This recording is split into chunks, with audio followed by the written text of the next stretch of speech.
Dear बच्चों, मैं ऋषभ पांडे आप सभी का फिर से स्वागत करता हूं अपने YouTube चैनल एग्लो एडीकोर पर। तो जैसा कि हमारा जो वीडियो है बहुत समय बाद, काफ़ी दिनों बाद मैं अपना वीडियो एक अपलोड कर रहा हूं, तो आप सभी निश्चिंत रहिएगा। थोड़ा सा स्वास्थ्य को लेकर हेल्थ इशूज़ था, इस वजह से जो वीडियोज़ अपलोड नहीं हो पा रही थी और कुछ समस्याएं थी। तो अब जो हमारे वीडियोज़ हैं, जैसा कि लॉकडाउन लगा है तो जो वीडियोज़ है मैं आपको रेगुलर जो है वीकली जो है अपडेट करता रहूँगा, आप लोग को अपलोड करता रहूँगा। आप लोग को सीएचएस का, मैथमेटिक्स का मैं पूरा सिलेबस पढ़ाऊँगा, इसको लेकर आप निश्चिंत रहिए। बहुत सारे बच्चों ने कमेंट किया था कि सर पहले परसेंटेज का पार्ट 3 बता दीजिए, कुछ बच्चों ने कमेंट किया है सर लीनियर इक्वेशन का क्वेश्चन बता दीजिए। तो जितने भी कमेंट्स आए हैं, मैं सभी का नाम तो नहीं ले सकता, न तो याद है, लेकिन मैं सारे वीडियो सीएचएस के मैथमेटिक्स से अपलोड करता रहूँगा बच्चों। तो आप उसको लेकर निश्चिंत है, जितने भी वीडियोज हमने अपलोड किए हैं आप उसको तब तक पढ़ते रहिए, रिवीजन करते रहिए। जो क्वेश्चन नहीं आते हमने आपको अपना मोबाइल नंबर दे रखा है, आप उस पर व्हाट्सएप पे हमसे कांटेक्ट कर सकते हैं, पूछ सकते हैं, ठीक है। अगर आपको अभी भी नंबर नहीं याद है, मैं पुनः नंबर लिख देता हूं। My mobile number is 9129174757। अगर आपको कोई भी कंफ्यूजन होता है, कोई भी आपको कुछ भी चीज पूछनी होती है, कोई भी मैथ का क्वेश्चन है, तो आप हमारे व्हाट्सएप नंबर पर कांटेक्ट कर सकते हैं और हमसे पूछ सकते हैं। तो आज का जो हमारा टॉपिक है, जो वीडियो है, वह किस पर है? परसेंटेज का पार्ट 3 है, ठीक है। तो परसेंटेज का पार्ट 3 में जो हमारा क्वेश्चन है, जैसा कि आपके सामने जो दिख रहा है, इसी क्वेश्चन को हम पहले डिस्कस करते हैं। बहुत सारे क्वेश्चन हैं, ठीक है। ज्यादा से ज्यादा प्रश्न को मैं आपको सॉल्व करवाने का प्रयत्न करूंगा कि जितना ज्यादा से ज्यादा प्रश्न आपको सॉल्व करवा सकूं, क्योंकि बच्चों आप लोगों के पास बहुत सारे किताबें होंगी। किसी के पास अरिहंत प्रकाशन की बुक होगी, किसी के पास हो सकता है अग्रवाल पब्लिकेशन की हो, किसी के पास प्रतियोगिता साहित्य। तो जितनी भी किताबें हैं सभी में क्वेश्चंस हैं। मैं हर एक तरह के प्रश्न को सॉल्व करवाने का प्रयत्न करूंगा और सभी प्रश्नों को आसानी से आपको समझाने का प्रयास करूंगा। तो चलिए ज्यादा समय ना लेते हुए हम लेक्चर को शुरू करते हैं अपने इस पार्ट 3 को, परसेंटेज का। तो प्रश्न हमारे पास यहां पर बोर्ड पर लिखा हुआ है कि if A income is 25% more than B's income and B income is 20% more than C, then by what percent A income more than C? अब इस प्रश्न को हिंदी में समझने का प्रयत्न करते हैं। कह रहा यदि A की आय B से 25% अधिक है, दिया किसी की भी आय नहीं है, सिर्फ कह रहा। फिर उसके बाद कह रहा और अगर B की आय C से 20% अधिक है तो कह रहा by what percent A's income more than C. तो सी से ए की आय, सी से ए की आय कितने प्रतिशत अधिक है, मतलब इसमें अधिक किसकी आय होगी? ए की आय होगी। तो बच्चों मैं इसको, अब आप यह सोचिए कि सर देखिए, अभी मैं लगाने को प्रश्न लगाता हूं इसको, 120 गुणे 25 बटे 100 एंड दिस वन 100, ठीक है। 25 चौका 100, 4 तियाई 12, 30, यानी 120 प्लस 30 150 आ गया। 150 माइनस 100 कितना आया? 85, यानी कितना आंसर हो गया? 50%। मैंने इस प्रश्न को हल करने में मैक्सिमम कितना सेकंड लगाया होगा? आप अगर अंदाजा लगाएं तो 15 सेकंड, 20 सेकंड, सर 30 सेकंड में, चलो मैं हाईएस्ट मान लेता हूं सर 1 मिनट में। 1 मिनट लगा होगा इसको हल करने में? नहीं, मेरा आंसर क्या आ गया? 50% आ गया, और सही भी है। तो इस प्रश्न को हल करने में मुझे, मतलब कैलकुलेशन, गणित में आप जितना जल्दी कैलकुलेट कर लोगे, जितने जल्दी आप अपने दिमाग को चला लोगे, उतना ही सरल आपको प्रश्न लगेगा। अब इस प्रश्न को हल कैसे किया सर? आपने बड़ा जल्दी कर दिया सर। 100 हो गया, फिर 120 प्लस 30 150 माइनस 100, आपके पास क्या आ गया? 50% आ गया, ठीक है। अब इस प्रश्न को हम समझते हैं। ऐसे प्रश्न करना हो तो हमने तो कर दिया, आंसर भी आ गया, आंसर भी सही, आप अपने मेथड से भी लगा लेना। अब इस प्रश्न को हम मेथड से समझते हैं, सर कैसे आएगा 50%? चलिए देखते हैं। तो सबसे पहले प्रश्न देखो, ट्रिक अपनी जगह है बच्चों, और उस प्रश्न को समझना, अगर आप प्रश्न को समझ लिए तो ट्रिक अपने आप बन जाएगा। यह प्रश्न से ही था, जो मैंने भी लगाया इसको मेथड से ही था, और वही ट्रिक में बदल दिया। कैसे बदला? चलिए समझते हैं। सबसे पहले हम क्या करेंगे, जैसे आप स्कूलों में पढ़ते हो, विद्यालयों में पढ़ाया जाता है बड़ी आसानी से। लेट अस सपोज दैट, सबसे पहले हम क्या मानते हैं?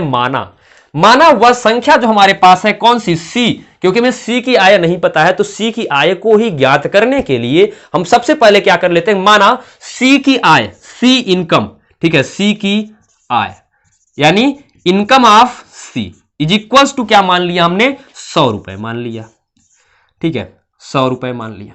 क्योंकि कुछ बच्चे कहते हैं सर एक्स ही क्यों माना, वाई मान सकते हैं, जेड मान सकते हैं, तो मैं एक्स वाई जेड सबको छोड़ दिया, आज नंबर को मान लेता हूं, देखता हूं आंसर आता है कि नहीं आता है।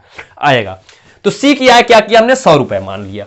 अब इसमें देखिए प्रश्न को ध्यान दीजिए। अब इसमें प्रश्न क्या है कि यदि ए की आय बी से 25%, अरे सर बी से 25% करा आपने, सी माना, अब कैसे निकालेंगे? ठीक है, करा and B income is 20% more than C. यहां पर अब हम बी निकाल सकते हैं। करा सी की आय से, करा बी की आय जो है सी की आय से 20% अधिक है। बी की आय सी की आय से 20% क्या है, अधिक है। तो सी का 20% क्या होगा, सी का 20% या सी की आय का 20%। ठीक है, सी की आय का 20% क्या हो जाएगा हमारे पास, सी की आय कितनी है 100, 100 का 20% यानी 100 गुणे 20 बटे 100। परसेंट का मतलब मैंने आपको पहले ही लेक्चर में बताया है क्या होता है।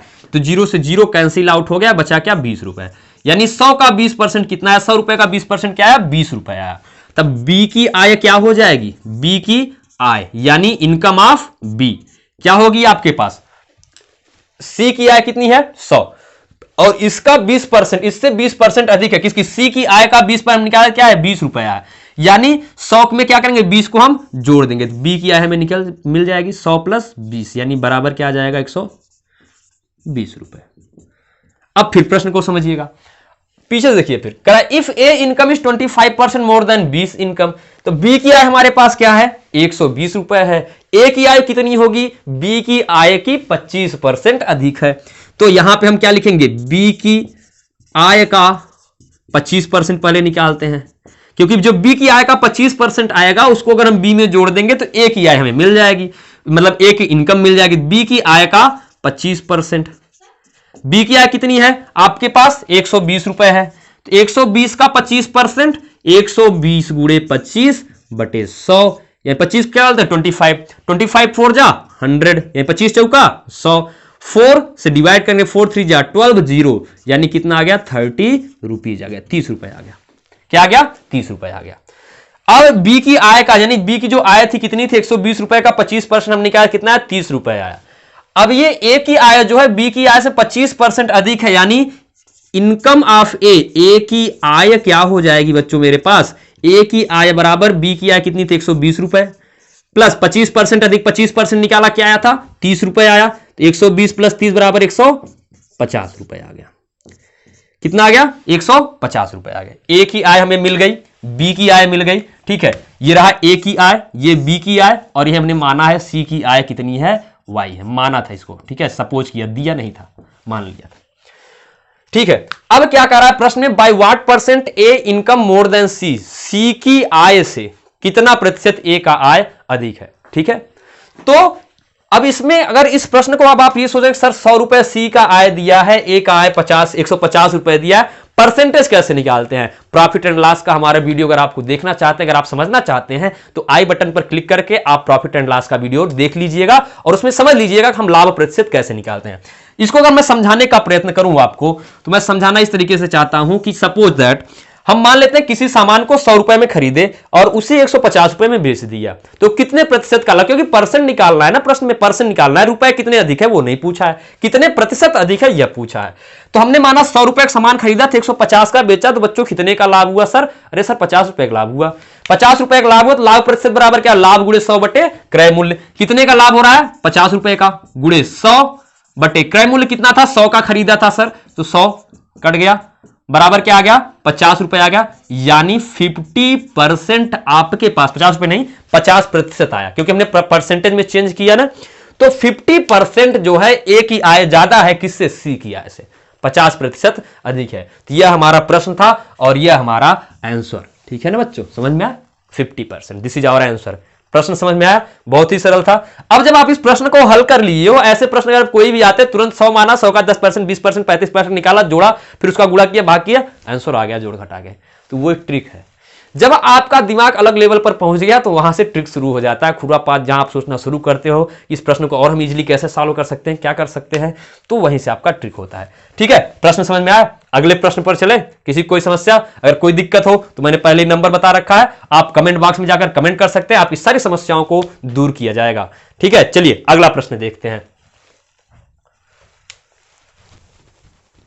तो जो क्वेश्चन है हमारे पास, अगला प्रश्न जो हमारे पास यहां पर दिया गया वह प्रश्न क्या है कि करा A salary was increased by 40% and then decreased by 20%, on the whole A salary is increased by, option दे रखा है 20%, 12%, 15% और 10%। मतलब हिंदी में भी समझिएगा, देखो मैं इंग्लिश और हिंदी दोनों में बताऊंगा बेटा, आप कंफ्यूजन मत रखना। चाहे सीबीएसई बोर्ड से अगर सीएचएस तैयार करे तो करो, यूपी बोर्ड से कर रहे तो भी कर सकते हो, कोई दिक्कत नहीं। करा यदि ए की आय का 40% बढ़ा दिया जाता है, मतलब जितना कमाता तो उसमें 40% बढ़ जाता है, इस समय बढ़ने के बजाय घट रहा है कोरोना में, ठीक है, अगर बढ़ा दिया तो मजा आ जाए तब तो क्या बात है। एंड देन डिक्रीज्ड बाय 20%, पहले 40% बढ़ाता है, पहले क्या करता है मनोबल ऊंचा करता है फिर गिरा देता है, धम्म से करा है, पहले 40% बढ़ाता है फिर 20% कम कर देता है, ऑन द होल यानी पूरी आय पर, उसके पूरी आय का।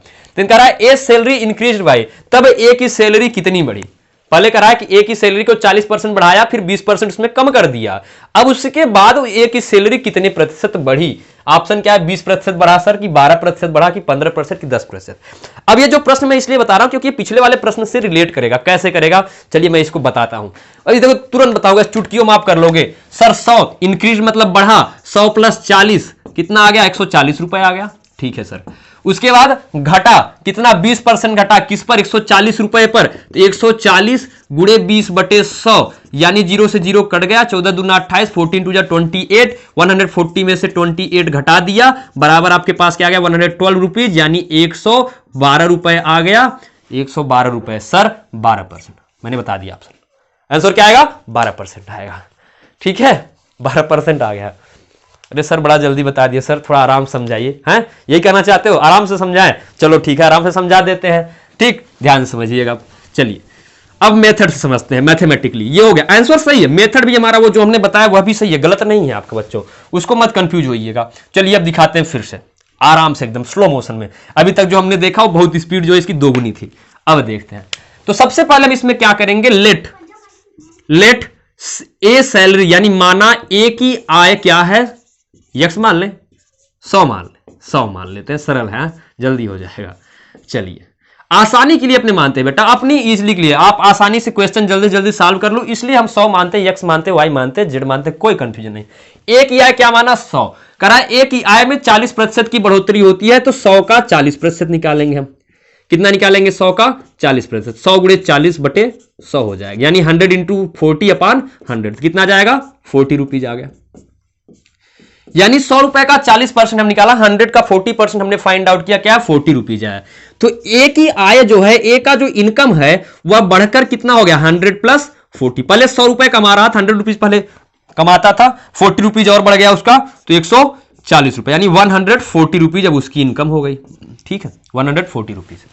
लेकिन फिर उसके बाद क्या कह रहा है कि फिर से ए की आय में 20% की कमी आ जाती, अब कमा कितना भैया 140 रुपीज, 140 रुपए कमा रहा था सिर्फ, अब उसमें भी 20% कम कर दिया, चलो ठीक है कम कर देते हैं, तो 140 का 20% हम फिर से निकालेंगे, 140 का 20% हम फाइंड आउट करेंगे, और इस बार हम घटाएंगे, क्योंकि इंक्रीज नहीं, जब भी कहेगा बढ़ता है तब हम जोड़ेंगे, जब कहेगा घटता है कमी होती है तो घटाएंगे। जैसे 100 रुपए आपके पास है, कोई रिश्तेदार आया 100 और दे दिया, तो क्या हुआ इंक्रीजमेंट हुआ, बढ़ा। लेकिन कोई रिश्तेदार आया कि माता जी का 50 रुपए का 50 मुझे और दे दो, 100 में 50 निकाल दे, क्या हो गया कमी हो गई, डिक्रीज हो गया। तो 140 का 20% हम निकालते हैं, और 20% क्या हो रहा है डिक्रीज हो रहा है, तो 0 से 0 कैंसिल आउट, यहां ऊपर क्या बच गया हमारे पास सिर्फ 14 और 2, तो 14 इंटू 2 करेंगे तो क्या आएगा आपके पास 28, यानी 28 रुपए, 28 रुपीज लेस हो गया, 140 कमा रहा था बेचारा, उसमें से 28 रुपए उसका कम हो गया, 28 रुपीज की कमी आ गई।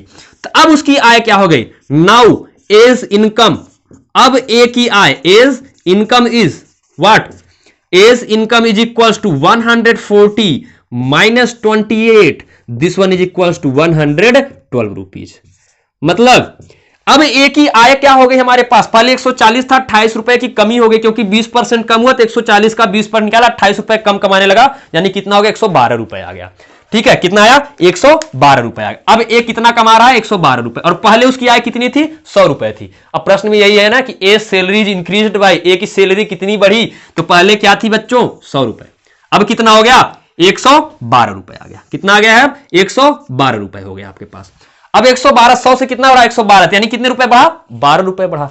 तो कितने प्रतिशत की बढ़ोतरी हुई 12 ही रुपए 12% की होगी ना। कैसे 112 में 100 घटाए 12 आया, लाभ कितने को रहा है 12 का, 12 गुणे 100 बटे क्रय मूल्य हमने क्या माना था 100 ही माना था, तो 100 हो गया, 0 से 0 cancel out, is equal to क्या आ गया 12%।